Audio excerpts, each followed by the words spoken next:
Hi guys, Hanuman సంకల్పం ఎలా చేయాలి, ఎప్పుడు చేయాలి, ఈ పూజ చేసేటప్పుడు ఏమేమి చదువుకోవాలి అండ్ ఏ టైమింగ్స్లో చేయాలి అనేది పూర్తి వివరాలు ఈ వీడియోలో ఉంటుంది. ఈ వీడియో ఎక్కడ కూడా స్కిప్ చేయకుండా చూస్తే మీకు ప్రాపర్గా తెలుస్తుంది. వీడియోలోకి వెళ్లే ముందు మన ఛానల్ ఎవరైనా కొత్తగా చూస్తున్నట్టయితే తప్పకుండా సబ్స్క్రైబ్ చేసుకోవడం మాత్రం అసలు మర్చిపోవద్దు. ఈ హనుమాన్ సంకల్పం అనేది మనం 11 రోజులు లేదా 21 రోజులే చేస్తాము, కానీ ఎక్కువగా అందరూ 11 రోజులే చేస్తారనమాట. ఈ పూజ మంగళవారం కానీ శనివారం కానీ ఏ రోజైనా మొదలు పెట్టచ్చు. మాక్సిమం మంగళవారం హనుమాన్కి చాలా ఇష్టమైన రోజు కాబట్టి ఆ రోజు మొదలు పెడితే ఇంకా చాలా మంచిది. మంగళవారం తెల్లవారుజామున 3:30 నుంచి 5:30 లోపు బ్రహ్మముహూర్తంలో చేయాల్సి ఉంటుంది అనమాట. ఈ పూజ బ్రహ్మముహూర్తం టైమింగ్స్ చూసుకొని చేసుకోండి. అండ్ ఉదయం సాయంకాలం 2 పూట్ల పూజ చేసుకోవాలి. ఈ 11 రోజులు మనం నైవేద్యం స్వామివారి కాడ ఏదో ఒకటి పెట్టాలి. ఇంట్లో చేసైనా పెట్టుకోవచ్చు, ఏదైనా ఫ్రూట్స్ అయినా పెట్టుకోవచ్చు. మెయిన్గా మన సంకల్పం అంటే మన కోరిక మంచిగా ఉండాలి, ఇతరులకి హానికరంగా ఉండకూడదు. అప్పుడే మనకి ఈ కోరిక అనేది నెరవేరుతుంది. అండ్ ఈ 11 రోజులు మనం నాన్ వెజ్ తినొచ్చా తినకూడదా? ఖచ్చితంగా తినకూడదు. బ్రహ్మచర్యం కూడా పాటించాల్సి ఉంటుంది. ఇప్పుడు ఇంకా పూజా విధానాన్ని చూద్దాం. ఎర్లీ మార్నింగ్ లేస్తాం కదా, ఇంకా ఇల్లంతా శుభ్రం చేసుకొని ఫ్రెష్ అప్ అయిపోయి ఉతికిన బట్టలు మాత్రమే ధరించాల్సి ఉంటుంది. తర్వాత మనం విడిగా పీఠమైనా పెట్టుకోవచ్చు, లేకపోతే దేవుడి గదిలో అయినా చేసుకోవచ్చు. విడిగా పీఠం పెట్టుకున్నప్పుడు దానిపైన ఒక కొత్తది క్లాత్ వేసుకొని దానిపైన కొంచెం బియ్యము, పసుపు, కుంకుమ వేసుకోవాలి. దానిపైన హనుమాన్ విగ్రహం కానీ పటం కానీ పెట్టుకోవాల్సి ఉంటుంది. దానికి సింధూరం పెట్టి ఇంకా ఆ పటానికి మనం పూజ చేసుకోవాలి.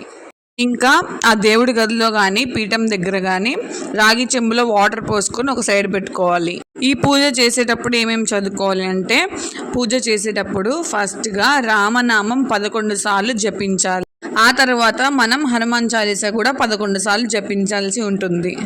ఈ హనుమాన్ చాలీసా చదివేటప్పుడు మనం లాస్ట్లో తులసీదాస్ అనే పేరు వస్తుంది కదా, దానికి బదులు మన పేరు అయితే చదువుకోవాలి. ఇంకా తమలపాకుల మీద రామనామం సింధూరంతో రాసి హనుమాన్ దగ్గర పెట్టుకుంటే ఇంకా చాలా మంచి. ఇంకా ఆయనకి ఇష్టమైంది తమలపాకుల మాల కాబట్టి ఏదో ఒక రోజు స్వామివారికి కుదిరినప్పుడు తమలపాకుల మాల కూడా వేస్తే ఇంకా మంచిది. లాస్ట్గా 11వ రోజు స్పెషల్గా హనుమాన్ దండకం అయితే చదువుకోవాల్సి ఉంటుందన్నమాట. మనం మంగళవారం స్టార్ట్ చేస్తాం కాబట్టి శుక్రవారం లాస్ట్ డే అవుతుంది. కాబట్టి మనం శుక్రవారం స్వామివారిని తీసుకోకుండా శనివారం మార్నింగే మనం స్వామివారిని తీసేసుకోవచ్చు. మనం పెట్టుకున్న విగ్రహాన్ని కానీ పటాన్ని కానీ మనం ఇంట్లో అయినా ఉంచుకోవచ్చు, లేకపోతే ఏదైనా గుళ్ళో అయినా ఇవ్వచ్చు. ఈ హనుమాన్ సంకల్పాన్ని మనం 11 రోజులు ఒక సంకల్పంతో అంటే ఒక కోరికతో మనం భక్తితో ఆ పూజని చేస్తే ఖచ్చితంగా ఆ కోరిక అనేది నెరవేరుతుంది.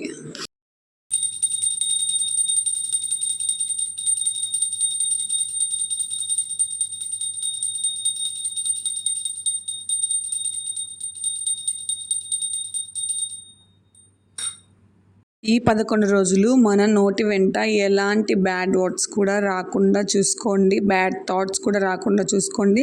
అలా బ్యాడ్ థాట్స్ రాకుండా ఉండాలంటే మనము ఏదైనా గోవింద కోటి కానీ రామకోటి కానీ ఇలా రాసుకుంటా కూర్చోండి, మీకు చాలా మైండ్ పీస్ఫుల్గా ఉంటుంది. భోజనం విషయానికి వస్తే మార్నింగ్ అండ్ నైట్ టిఫినే తినాలి. ఆఫ్టర్నూన్ మాత్రం మంచిగా అన్నము, పప్పు ఇలాగా వెజ్ కర్రీస్తో ఏమన్నా తినేయచ్చు. ఈ 11 రోజులు మనం కేవలం నేల మీద మాత్రమే పడుకోవాలి, అంటే పూజ చేసేవారు మాత్రమే నేల మీద పడుకోవాలి. ఈ 11 రోజులు మనం నాన్ వెజ్ అయితే అస్సలు తినొద్దు. ఖచ్చితంగా బ్రహ్మచర్యం అయితే పాటించాల్సి ఉంటుంది. ఇంట్లో పూజ చేసుకునే వాళ్ళైతే ఇంట్లో నాన్ వెజ్ కూడా వండుకోకూడదు. మేమైతే ఈ హనుమాన్ విగ్రహాన్ని మీషోలో అయితే తీసుకున్నాం, చాలా తక్కువ ప్రైస్ పడింది. మీకు కూడా ఈ విగ్రహం కావాలంటే కమెంట్ చేయండి, నేను లింక్ పెడతాను. నేను మళ్ళీ చెప్తున్నా, మన సంకల్పం ఏదైనా కావచ్చు, కానీ ఇతరులకి హానికరంగా అయితే అస్సలు ఉండకూడదు. అప్పుడే మనకి ఆ సంకల్పం అనేది నెరవేరుతుంది. ఇంకా ఏమన్నా మీకు డౌట్స్ ఉంటే కమెంట్ చేయండి, నేను కమెంట్స్లో చెప్తాను. వీడియో నచ్చినట్టయితే తప్పకుండా లైక్ చేయడం మాత్రం అస్సలు మర్చిపోవద్దు. జై శ్రీరామ్.